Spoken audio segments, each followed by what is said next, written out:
आज हम जो चैप्टर पढ़ने वाले हैं उस चैप्टर का नाम है वर्ण विचार। वर्ण विचार क्या होता है? वर्णों के बारे में विचार। यही हम आज पढ़ने वाले हैं कि वर्ण होते क्या, वर्णमाला क्या होती है। सबसे पहली जो चीज है वो क्या है? वर्णमाला। वर्णमाला क्या होती है? वर्णों के क्रमबद्ध समूह को वर्णमाला कहते हैं। वर्णों के क्रमबद्ध समूह को, जो वर्ण होते हैं उनके क्रमबद्ध समूह को वर्णमाला कहा जाता है। वर्ण वर्ण क्या होते हैं? भाषा की वह सबसे छोटी ध्वनि जिसके टुकड़े नहीं किए जा सकते वर्ण कहलाती है। भाषा, कोई भी भाषा, हिंदी, इंग्लिश, कोई भी भाषा, उसमें क्या होता है? जैसे इंग्लिश में अल्फाबेट होते हैं ऐसे ही हिंदी में वर्ण होते हैं। इंग्लिश में अल्फाबेट बोलते हैं, हिंदी में उनको वर्ण बोला जाता है। तो वर्ण क्या होते हैं? भाषा की वह सबसे छोटी ध्वनि। ध्वनि क्या होती है? आवाज। भाषा की वह सबसे छोटी ध्वनि जिसके टुकड़े नहीं किए जा सकते वर्ण कहलाते। वर्णमाला। अब वर्णमाला क्या होती है? वर्णों के क्रमबद्ध समूह को। वर्ण हमने क्या पढ़ा है कि वर्ण क्या होता है? भाषा की सबसे छोटी ध्वनि। भाषा की सबसे छोटी ध्वनि जो होती है वो वर्ण होती है। और वर्णमाला क्या होती है? वर्णों का क्रमबद्ध समूह। समूह क्या होता है? ग्रुप। क्रमबद्ध, जिसको हमने सही अरेंज करके लिखा होता है, सही तरीके से सही क्रम में लिखा होता है, क्रमबद्ध उसे कहते हैं। वर्णों के क्रमबद्ध समूह को वर्णमाला कहते हैं। ठीक है। वर्णमाला में क्या क्या होता है? हमारी वर्णमाला जो है उसमें को क्या क्या है? स्वर, व्यंजन, अयोगवाह, या आप कह सकते हैं वर्णमाला को हम कितने भागों में बांट सकते हैं। वर्णमाला को के कितने तरह के वर्ण या वर्ण होते हैं, वो कौन कौन से होते हैं? स्वर, व्यंजन, अयोगवाह। वर्णमाला को हम 3 कैटेगरीज में कैटेगराइज करते हैं, स्वर, व्यंजन और अयोगवाह। स्वर, स्वर कौन कौन से होते हैं? अ, आ, ई, उ, ऊ, री, ए, आई, ओ, औ। ये है स्वर। इनकी संख्या हिंदी वर्णमाला में 11 है। हमारी जो हिंदी की वर्णमाला है उसमें 11 स्वर है। ठीक है। फिर बात आती है व्यंजन की। स्वर तो 11 हुए, व्यंजन कौन से होते हैं? व्यंजन जो क से लेके ह तक, क, ख, ग, घ, ङ, च, छ, ज, झ, ञ, ट, ठ, ड, ढ, ण, त, थ, द, ध, न, प, फ, ब, भ, म, य, र, ल, व, श, पेट पटा श, स, ह। ये सभी क्या है? व्यंजन। हिंदी वर्णमाला में 33 व्यंजन होते हैं, 11 स्वर होते हैं और 33 व्यंजन होते हैं। अयोगवाह। अयोगवाह क्या होते हैं ये हम आगे पढ़ेंगे। पहले ये समझिए अयोगवाह कितने होते हैं हमारी वर्णमाला में। हमारी जो हिंदी की वर्णमाला है उसमें 2 अयोगवाह होते हैं।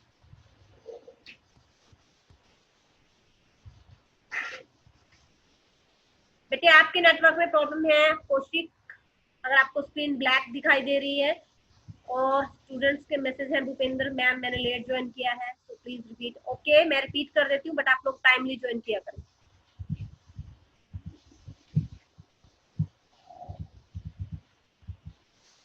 चैप्टर नेम है वर्ण विचार, अर्थात वर्णों के बारे में विचार। सबसे पहले हम पढ़ेंगे वर्ण क्या होते हैं। वर्ण क्या होते हैं? भाषा की वह सबसे छोटी ध्वनि जिसके टुकड़े नहीं किए जा सकते, जिसको हम और टुकड़ों में नहीं बांट सकते, जिसके हम इससे ज्यादा टुकड़े नहीं कर सकते, उसे हम वर्ण कहते हैं। ठीक है। फिर है वर्णमाला। वर्णमाला क्या है? अर्थात वर्णों की माला।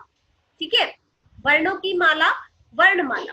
वर्णों के क्रमबद्ध समूह को वर्णमाला कहते हैं। जो वर्ण होते हैं उनका जो क्रमबद्ध समूह होता है, क्रमबद्ध अर्थात सही अरेंजमेंट, सही तरीके से उनको लिखा जाता है। कौन से सीक्वेंस में कौन सा आना चाहिए, ये होगा क्रमबद्ध समूह। वर्णों के क्रमबद्ध समूह को वर्णमाला कहते हैं। अब वर्णमाला को हम कितने भागों में बांटते हैं? वर्णमाला में क्या क्या होता है?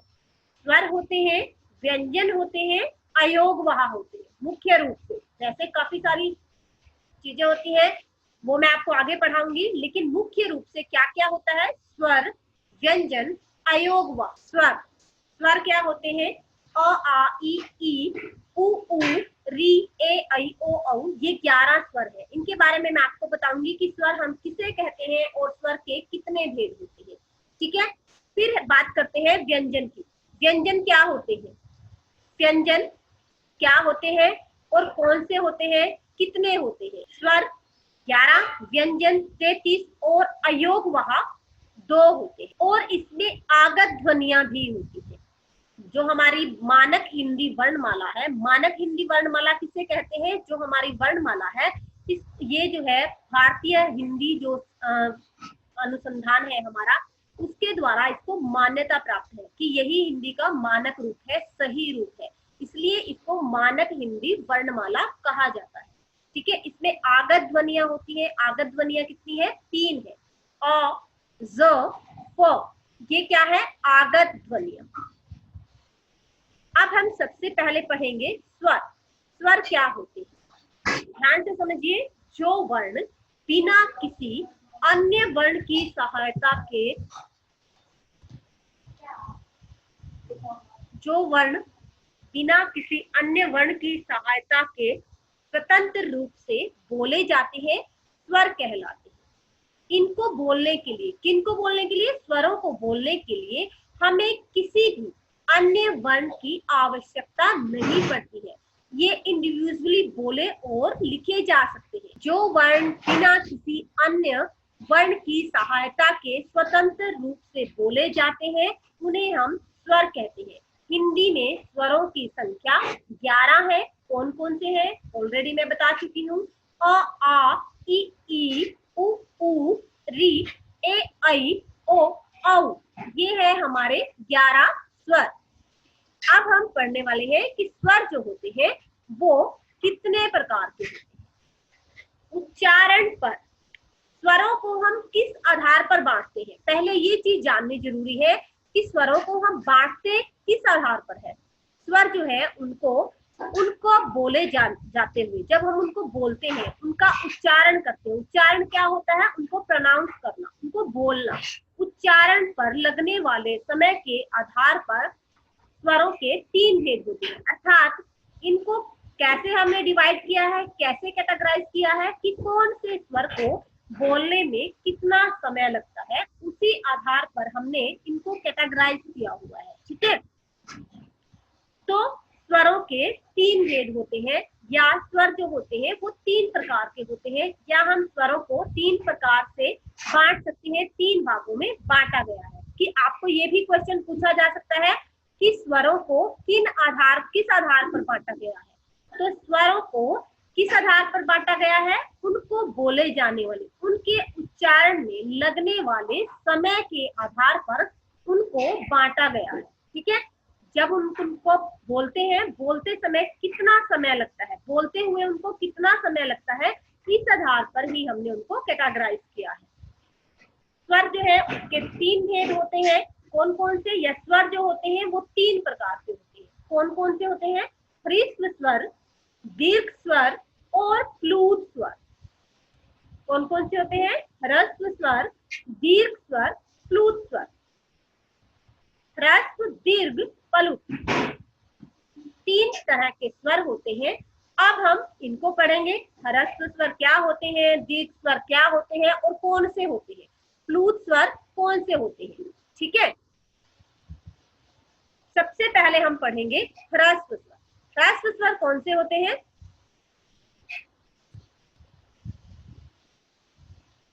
जिन स्वरों के उच्चारण में सबसे कम समय लगता है। जब हम उनको बोलते हैं, जिन स्वरों को प्रोनाउंस करने में, उनको बोलने में सबसे कम समय लगता है, वे ह्रस्व स्वर कहलाते हैं।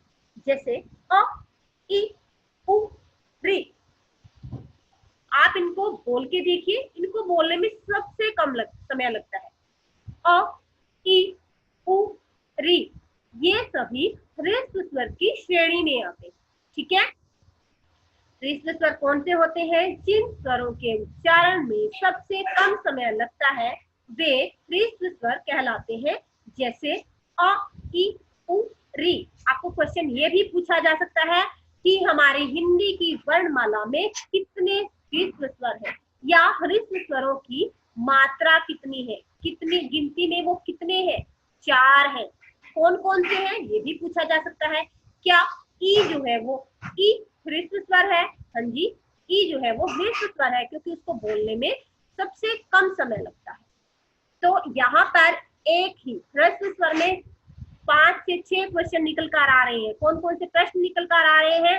ह्रस्व स्वर क्या होते हैं, उन वो कितने हैं, हिंदी वर्णमाला में कितने ह्रस्व स्वर हैं, ठीक है।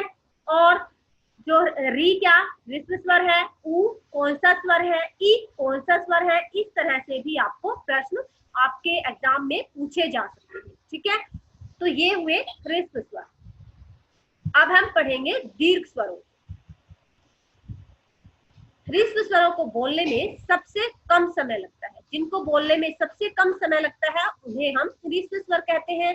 अब हम पढ़ रहे हैं दीर्घ। दीर्घ का अर्थ होता है बड़ा, ठीक है। जिन स्वरों के उच्चारण में ह्रस्व स्वरों से दुगना समय लगता है, जितना हमें बोलने में ह्रस्व स्वरों को समय लगता है उनसे दुगना समय लगता है, डबल टाइम लगता है, उन्हें दीर्घ स्वर कहते हैं। जैसे आ, ई, उ, ए, आई, ओ, औ।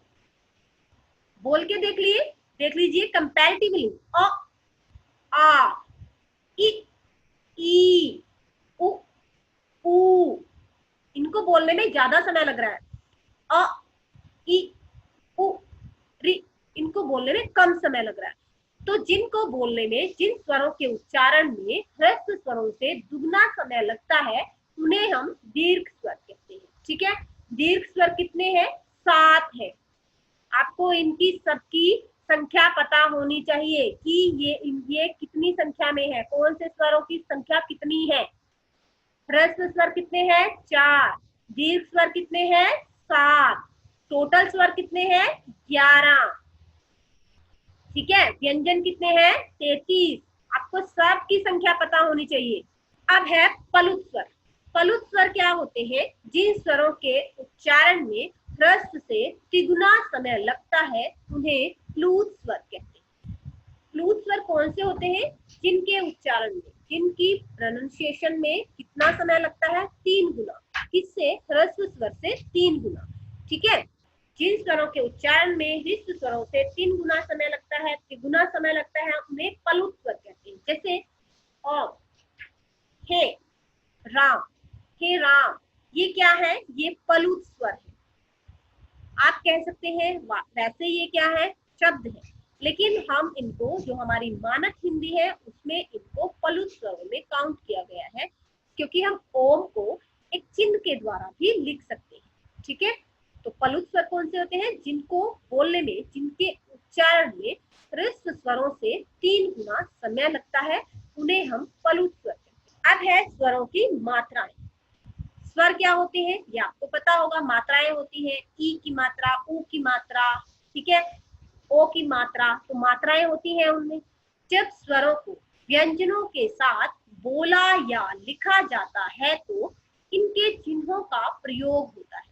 जो स्वर के चिन्ह होते हैं, जब उनको हम व्यंजनों के साथ बोलते हैं, जैसे की बोल रहे हैं, की बोलेंगे तो क के साथ हम ई तो नहीं लिख सकते, क के साथ हम क्या करेंगे? उसका चिन्ह का प्रयोग करेंगे, उसके चिन्ह का हम प्रयोग करेंगे।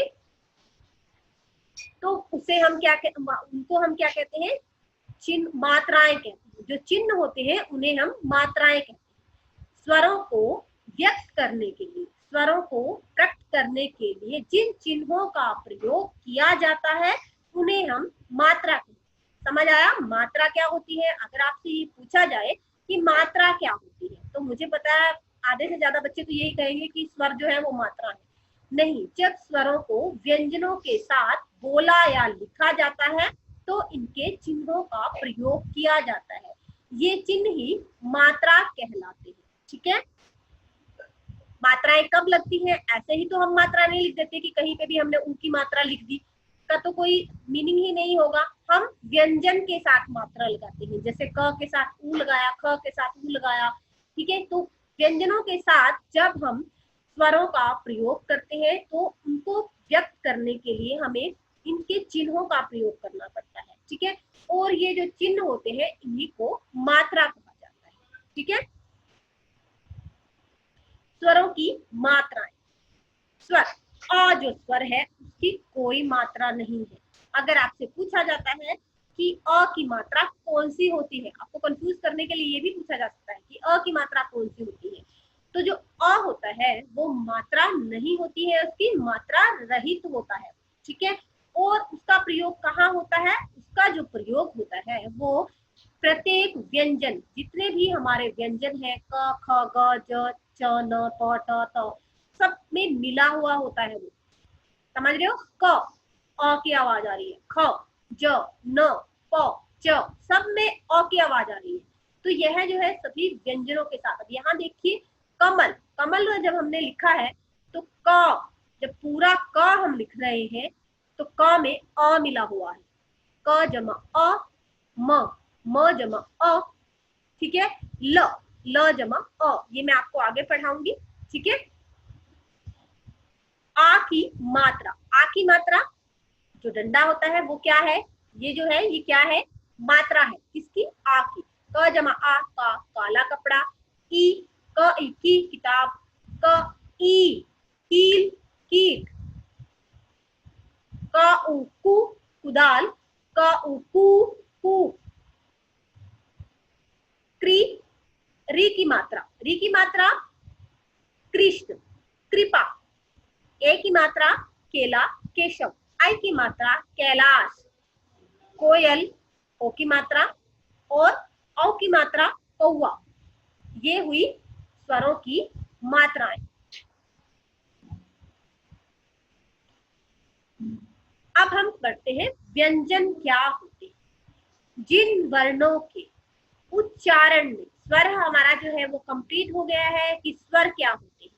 स्वर क्या होते हैं, भाषा की छोटी से छोटी ध्वनि जिसके और टुकड़े नहीं हम कर सकते और जिसको बिना किसी अन्य की सहायता, अन्य वर्ण की सहायता से हम बोल सकते हैं, उसका उच्चारण कर सकते हैं, उसे हम स्वर कहते हैं। अब हम पढ़ रहे हैं व्यंजन। व्यंजन क्या होते हैं, जिन वर्णों के उच्चारण में स्वरों की सहायता लेनी पड़ती है। अभी मैंने कमल लिखा था, है ना, कमल लिखा था तो कमल को हमने अ की सहायता से लिखा था, कमल में क जमा अ ऐसे लिखा था। तो जिन वर्णों के उच्चारण में स्वरों की सहायता लेनी पड़ती है उन्हें हम व्यंजन कहते हैं। हिंदी वर्णमाला में 33 व्यंजन है। कितने व्यंजन है, 33 व्यंजन है।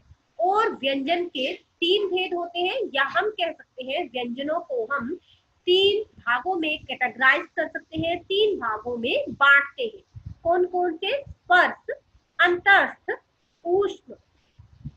व्यंजन के कितने भेद होते हैं, 3, स्पर्श, अंतस्थ, ऊष्म। व्यंजन क्या होता है, एक बार फिर से एक्सप्लेन कर देती हूँ। जिन वर्णों के उच्चारण में स्वरों की सहायता, जो स्वरों की सहायता के बिना जिनको हम नहीं बोल सकते, उन्हें हम क्या कहते हैं, व्यंजन कहते हैं, ठीक है।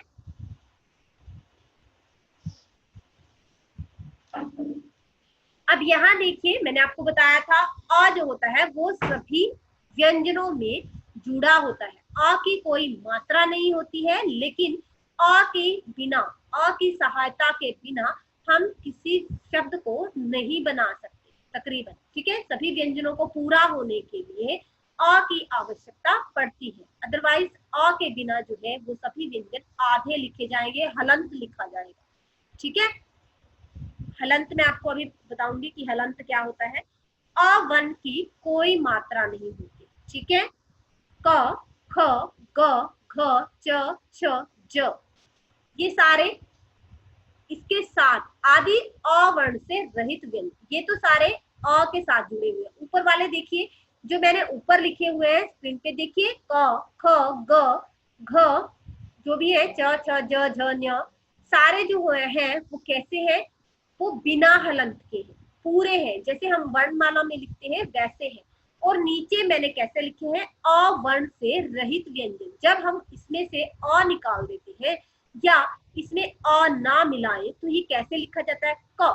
नीचे हलंत लगा हुआ है, ख हलंत लगा हुआ है, क हलंत लगा हुआ है, आधा जिसको हम बोलते हैं। आधे अक्षर को बताने के लिए अगर अकेला हो वो तो क्या लगाते हैं, स्वर रहित व्यंजन के नीचे हम एक तिरछी सी रेखा लगा देते हैं उस व्यंजन के पैर में, उसी को हलंत कहते हैं। ठीक है, जैसे क, यहाँ जो क है दूसरी जो लाइन है उसमें देखिए क ख ग च छ ज, इसमें जो सभी वर्ण है वो कैसे लिखे हुए हैं, उनके पैर में हलंत लगा हुआ है, एक तिरछी सी रेखा लगी हुई है, इसी को हलंत कहते हैं। ये हलंत हम कब लगाते हैं, जब हमारा जो अक्षर है वो अ के बिना है, और अ के बिना वो पूरा नहीं होता, पूर्ण नहीं होता, आधा बोला जाता है उसको, आधा समझा जाता है। ठीक है, तो स्वर रहित व्यंजन के नीचे लगी हुई तिरछी रेखा को हलंत कहते हैं। आपको ये क्वेश्चन आ सकता है कि हलंत किसे कहा जाता है, आपका क्या आंसर होना चाहिए, स्वर रहित व्यंजन के नीचे लगी तिरछी रेखा को हलंत कहा जाता है। ठीक है, तो यहाँ तक आई थिंक सबको क्लियर हो गया होगा। अभी मैं जिन जिन बच्चों का कोई भी क्वेश्चन है वो क्या करेंगे, अपने हैंड रेज करेंगे। ठीक है, नेक्स्ट क्लास में हम जो है वो व्यंजन पढ़ेंगे, व्यंजन कितने प्रकार के होते हैं, कौन कौन से होते हैं, उनको हम कैसे कैसे कैटेगराइज करते हैं, ये जो है हम अपनी नेक्स्ट क्लास में पढ़ेंगे। ठीक है, आज के लिए हमने स्वर पढ़े हैं, स्वर क्या होते हैं और व्यंजन की डेफिनेशन की है, व्यंजन क्या होते हैं, स्वर को हम किस किस तरह से कैटेगराइज कर सकते हैं। ठीक है, ये सब आज हमने पढ़ा है। हाँ जी, रुद्र प्रताप सिंह आप पूछिए, आपका क्वेश्चन था। Yes ma'am. मैम ये जो व्यंजन है मैम, ये स्वर की सहायता से बोले जाते हैं?